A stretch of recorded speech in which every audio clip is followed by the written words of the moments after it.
Hello all of you, welcome back to my channel. मैं आज आप लोगों के लिए लेकर आ चुकी हूँ एक कलेक्टिव रीडिंग जिसका टॉपिक रहने वाला है what are the current feelings of a person. आपके जो पर्सन है, पार्टनर है, लव इंटरेस्ट है, करंटली आपको लेकर कैसा महसूस कर रहे हैं, कैसा फील कर रहे हैं, हम ये जानेंगे। इस वक्त क्या सोच रहे हैं आपके बारे में। ये रीडिंग स्पेशली आपके लव इंटरेस्ट के लिए है, सभी ज़ोडिएक साइंस के लिए है, हर उम्र के व्यक्ति के लिए है। जब भी आप इस वीडियो तक पहुँचेंगे तभी ये आपके साथ रेजोनेट करेगा, फिर चाहे आप इस वीडियो तक कितने भी समय बाद क्यों ना पहुँचे हों। ये रीडिंग सभी ज़ोडिएक साइंस के लिए है, हर उम्र के व्यक्ति के लिए है। ओके व्यूअर्स, और अगर आप इस वीडियो तक पहुँच गए हैं तो ये कितनी भी जनरल और कलेक्टिव क्यों ना हो, इसमें डेफिनेटली आपके लिए कोई ना कोई संदेश होगा, कोई ना कोई मैसेज होगा, तभी आप यहाँ तक पहुँचे हैं। So there is a reason behind it कि आप इस वीडियो को देख रहे हैं, सुन रहे हैं। और इसमें हम जानेंगे कि आपके पर्सन की करंट फीलिंग्स आपको लेकर क्या है। इसमें रोमांटिक फीलिंग्स भी देखेंगे, उनकी अदर सिचुएशन भी अगर यहाँ पर विजिबल होगी तो वो भी बताएंगे। ओके, तो ये ध्यान रखिएगा, बस एक कलेक्टिव जनरल रीडिंग है, ओपन माइंडेड होकर सुनिएगा, ज़बरदस्ती अपने आप को फिट इन मत कीजिएगा। So let's start without wasting time. आइए देख लेते हैं कि करेंटली आपके जो पर्सन है, मेल फीमेल दोनों के लिए है, वो क्या फील कर रहे हैं। Be in the present, dream of future, when we dream everything is possible. कहीं ना कहीं व्यूअर्स, मुझे यहाँ पर ऐसा लगता है करेंटली आपके पर्सन जो है ना, ऐसा लगता है जैसे किसी चीज़ का इंतज़ार है उनको, किसी चीज़ का इंतज़ार है, जैसे किसी मैजिक का इंतज़ार है, जैसे किसी मिरेकल का इंतज़ार है। और जब तक वो इंतज़ार पूरा नहीं होता या जब तक वो चीज़ हो नहीं जाती, मिल नहीं जाती, तब तक आपके पर्सन बहुत ज़्यादा पेशेंस मेंटेन करके रखने वाले हैं। ऐसा लगता है कि जैसे व्यूअर्स वो आपको एडमायर तो कर रहे हैं बहुत ज़्यादा, like they are looking at you from far away. दूर से कहीं से मुझे लगता है कि आपको एडमायर कर रहे हैं, बट उनको ऐसा लगता है that you are out of their reach. उनको ऐसा लगता है कि आप उनकी पहुंच से बाहर हो, आप उनकी रीच से बाहर हो, तो इसीलिए वो दूर से आपको एडमायर तो कर सकते हैं। आप एक ऐसे स्टार की तरह हो, एक ऐसे सितारे की तरह हो जिसे वो दूर से स्टॉक कर सकते हैं, दूर से निहार सकते हैं, एडमायर कर सकते हैं।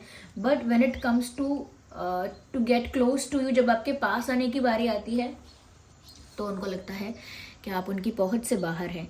इसीलिए वो बस आपको देख रहे हैं और इंतज़ार कर रहे हैं इस चीज़ का कि ये तारा कब टूटकर मेरी झोली में आ गिरेगा, यानी कि कब किस्मत ऐसा कुछ कर देगी, ऐसा कोई मिरेकल, ऐसा कोई मैजिक, या फिर कुछ ऐसा जिससे आप खुद ब खुद उनके पास आ जाओगे, या आप उन्हें सहज आसानी से मिल जाओगे, सहज रूप से आप उनको मिल जाओगे। So they are having patience maintain कर रहे हैं, एक वेटिंग टाइप की एनर्जी में है, जिसमें इंसान वेट भी करता है और होपफुल भी होता है।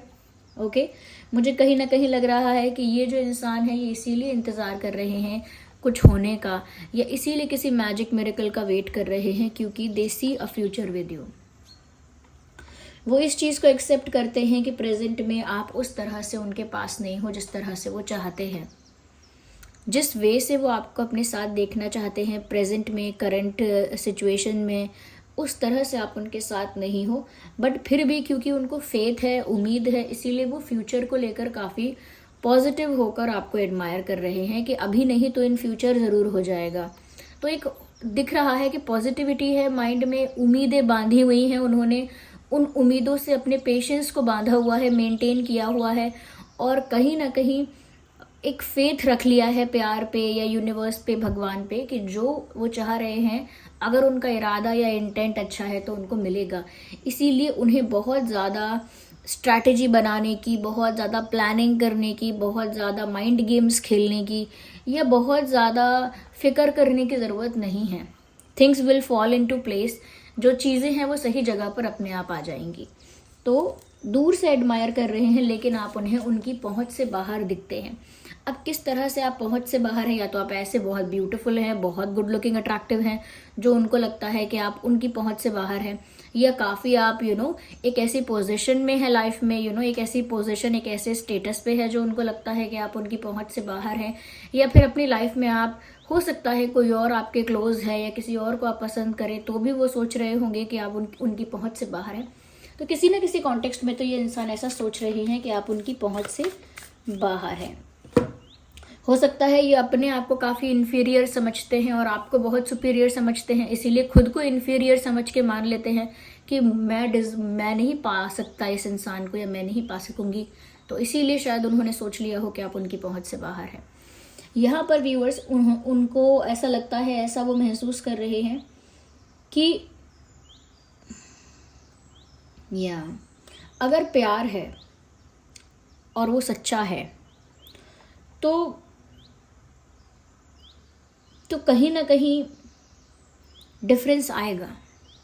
ऐसा नहीं है कि आपने प्यार किया, वन साइडेड किया, आपको लगता है और कुछ नहीं हुआ। वन साइडेड भी नहीं है ये तो यहाँ पर उनको पूरा ये इतना उम्मीद रख के, पेशेंस रख के क्यों बैठे हैं, क्योंकि उनको पूरा कॉन्फिडेंस है इस बात पर कि प्यार सच्चा है तो डेफिनेटली कुछ होगा। They have complete faith in this.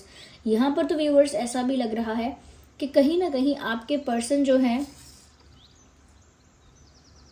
वो ऐसा भी सोचते हैं कि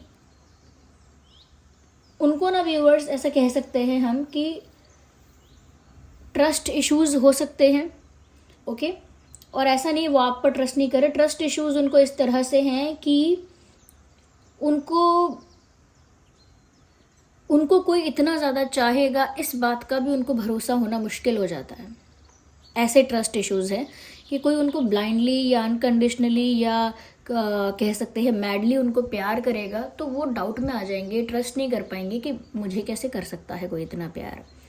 तो कहीं ना कहीं व्यूअर्स इन्होंने ना खुद की सेल्फ वर्थ को नहीं पहचाना है। मैंने जो आपसे कहा था, इन्होंने खुद को इन्फीरियर समझा है, सेल्फ वर्थ को रियलाइज़ नहीं किया है कि उनकी क्या वैल्यू है, उनका भी कोई महत्व है, उनकी भी कोई इम्पोर्टेंस है, ये उन्होंने रियलाइज़ नहीं किया। इसीलिए उन्होंने आपको सुपीरियर भी मान लिया, आपको पहुंच से बाहर भी मान लिया, कहीं ना कहीं अपने आप को सोच लिया कि आसान नहीं है आपको पाना, खुद के लिए सोच लिया, सेल्फ वर्थ को रियलाइज़ नहीं कर रहे हैं। कहीं ना कहीं व्यूअर्स इस इंसान को आगे बढ़ने के लिए एक सेंस ऑफ सिक्योरिटी चाहिए, इनको एक आश्वासन चाहिए, कोई इनको अश्योर कर दे, कोई इनको वादा कर दे, कोई कंफर्म कर दे, गारंटी दे दे कि तुम्हारा दिल नहीं टूटेगा, ना तुम्हारा विश्वास टूटेगा, तुम आगे बढ़ो। ऐसे बैठकर वेट मत करो, तुम कुछ करो, एक्शन लो, कोई अप्रोच करो, कोई डिसीजन लो, कोई एक्शन लो, डू समथिंग। तुम्हारा विश्वास नहीं टूटेगा, ना तुम्हारा दिल टूटेगा। तो व्यूअर्स वो जानते हैं कि वो आपसे प्यार करते हैं, या वो जानती हैं, इसीलिए वो इंतज़ार करने के लिए भी तैयार हैं। लेकिन वो आपके पास जाएं और फिर कुछ ऐसा हो जिससे उनका दिल टूटे, या वो डिसरिस्पेक्ट हो जाएं, रिजेक्ट हो जाएं, इग्नोर्ड हो जाएं, तो वो चीज़ उनके दिल को टुकड़े टुकड़े कर देगी, छोटे छोटे, उनका दिल टुकड़ों में बट जाएगा। तो कहीं ना कहीं व्यूअर्स दे आर समवन जो प्यार पर विश्वास रख सकते हैं कि सच्चा है तो ज़रूर कुछ अच्छा हो जाएगा, लेकिन ट्रस्ट इशू उनको लाइफ में है, सेंस ऑफ सिक्योरिटी कहीं ना कहीं उनको फील नहीं होती। और जब तक इस इंसान को ऐसे सेंस ऑफ सिक्योरिटी, ऐसा अश्योरेंस, ऐसी गारंटी या ऐसा कंफर्मेशन नहीं मिल पाता है, नहीं मिलेगा, तब तक मुझे लगता है कि एक्शन लेने की जगह ये पेशेंस रखना प्रेफर करेंगे। अभी भी पेशेंस ही रखे हुए हैं। इवन ऐसा नहीं है कि खुशी खुशी पेशेंस रखा है और खुशी खुशी एक्साइटेडली वेट कर रहे हैं, नो नो नो। एक चेहरे पे उदासी है, मायूसी है, एक कह सकते हैं कि टायर्डनेस भी है इनके फेस पे, एक कि थक गए यार, ऐसा। वो भी इसीलिए व्यूअर्स क्योंकि ऑफकोर्स उनका मन करता है बहुत सारी चीज़ों के लिए, but they don't take any step for that, उसके लिए कोई कदम नहीं उठाते हैं, बट उनको फील होता है कुछ, ओके। यहाँ पर व्यूअर्स ऐसा भी है कि पास्ट में मुझे लगता है कि इस इंसान का कुछ ऐसा रहा है सिचुएशन जहाँ पर इनका ट्रस्ट टूटा है, इनका दिल टूटा है, इनको चीट किया गया या बिट्रे किया गया। उस वजह से ट्रस्ट इश्यूज़ अब भी हैं, उस वजह से सेंस ऑफ सिक्योरिटी फील नहीं होती है, थोड़ा थोड़ा अंदर से इनसिक्योर फील होता है। इसीलिए अपने आप को बार बार इन्फीरियर मानकर, आपको सुपीरियर मानकर, आपको अपनी पहुंच से बाहर मानकर कुछ करते ही नहीं हैं। यस,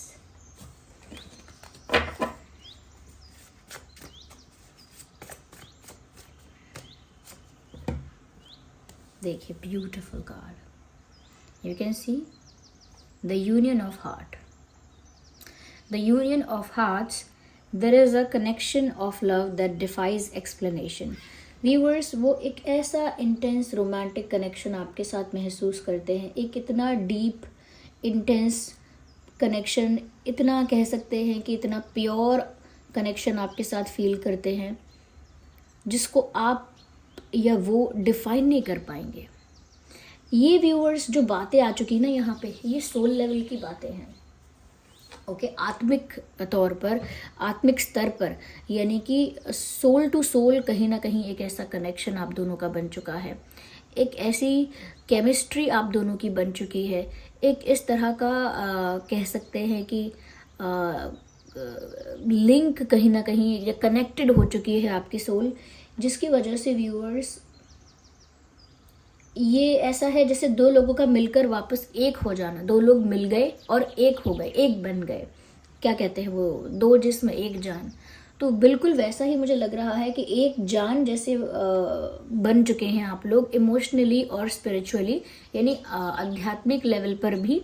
ओके, जैसे मैं कह रही हूँ सोल लेवल पर एक हो रहे हैं आप। ओके, ये फिजिकल वर्ल्ड में 3D में यूनियन नहीं दिखाई दे रहा है, हाथ मिलाकर गले मिलाकर बातें करके यूनियन नहीं दिखाई दे रहा है कि हमारी बातें तो नहीं हो रही है, लेकिन एक स्पिरिचुअल लेवल पर वो कनेक्शन डीप होता जा रहा है, होता जा रहा है, होता जा रहा है, होता ही जा रहा है। And your person can feel this, क्योंकि वो एक ऐसे सिचुएशन में आपको प्यार कर रहे हैं जहाँ वो और कुछ नहीं कर रहे हैं और कोई एक्सपेक्टेशन भी नहीं है उनकी, लेकिन यूनिवर्स पर उनका फेथ है, आपसे उनकी कोई डिमांड, कोई कंप्लेन नहीं है। तो मुझे लगता है व्यूअर्स, कहीं ना कहीं इनका जो प्यार है वो सच्चा है और वो ये सच्चा प्यार आपके लिए करेंटली फील कर रहे हैं। ओके, ये सच्चा प्यार, ये जेन्युइन लव वो अभी आपके लिए करेंटली फील कर रहे हैं। और अगर सोल लेवल पर कहें तो जब भी ये इंसान आपके बारे में सोच रहे हैं या अब भी जो ये आपके बारे में सोच रहे हैं, तो ये अंदर से आपके साथ जुड़ा हुआ महसूस करते हैं या करती हैं।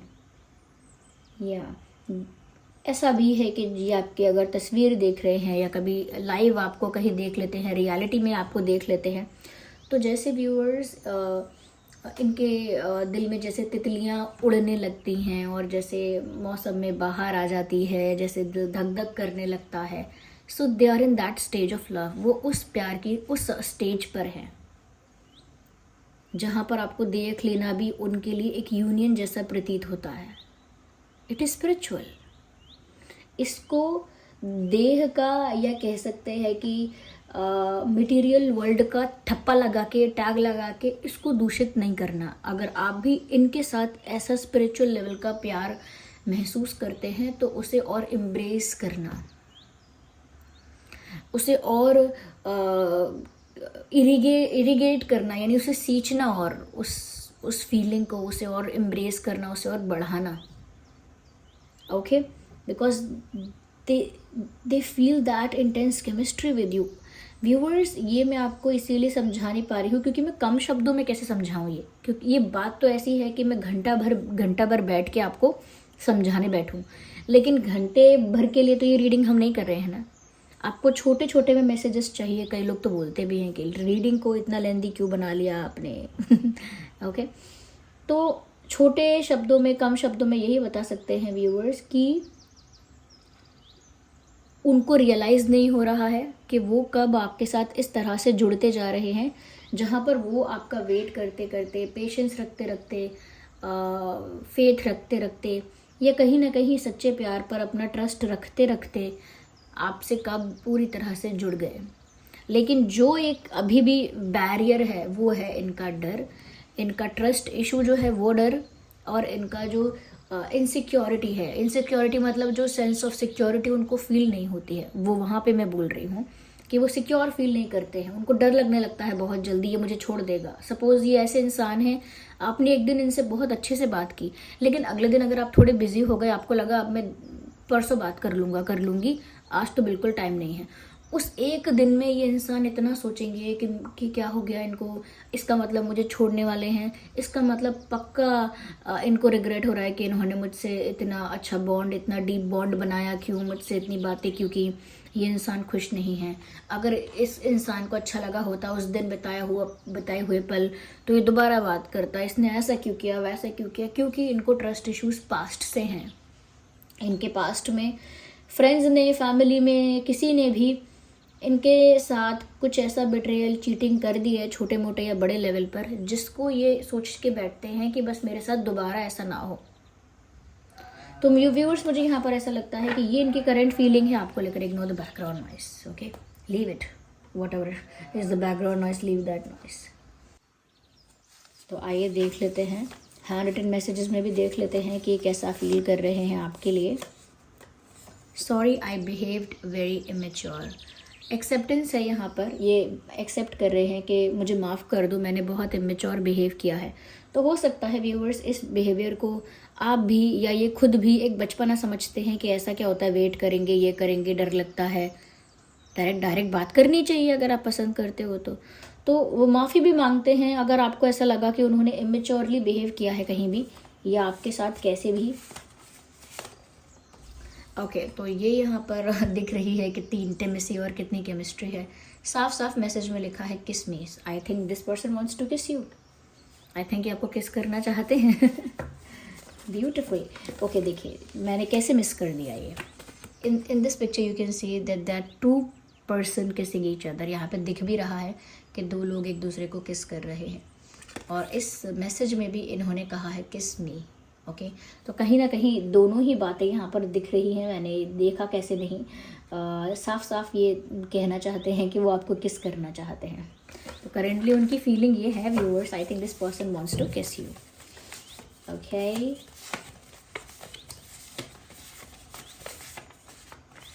Okay, so let's pick. Okay, so they are saying please forgive me. So whatever they have done, कुछ भी गलती इनसे हुई है, ये आपसे माफ़ी मांगना चाहते हैं।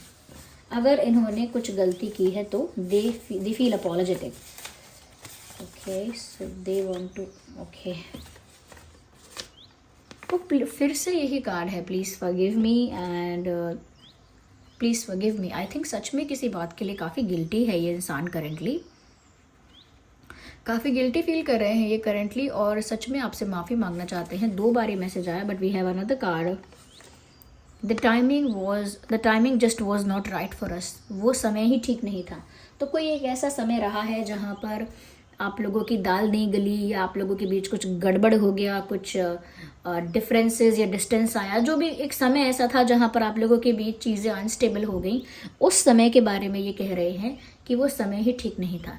Timing was not just right for अस, बस समय ही ठीक नहीं था। ऐसा नहीं है कि आप गलत थे, ऐसा नहीं है कि मैं गलत थी या मैं गलत था, समय ही बस हमारा साथ नहीं दे रहा था, समय ही ठीक नहीं था। तो व्यूअर्स, ये उनकी फीलिंग है, एक बहुत इंटेंस रोमांटिक फीलिंग्स हैं इनकी करेंटली आपके लिए। आई होप ये रीडिंग आपके लिए हेल्पफुल रही है। वीडियो को लाइक ज़रूर करें, अगर आप नए हैं सब्सक्राइब करें, बेल आइकन को प्रेस करें, डिवाइन यूनिवर्स को थैंक यू बोलें इस गाइडेंस के लिए। रीडिंग को क्लेम करें, एंजल नंबर टाइप करके कमेंट्स में बताएं कितने % रेजोनेट करती है। चलिए फिर मिलते हैं अगली रीडिंग में, तब तक के लिए bye bye family, love you all, take care, bye bye.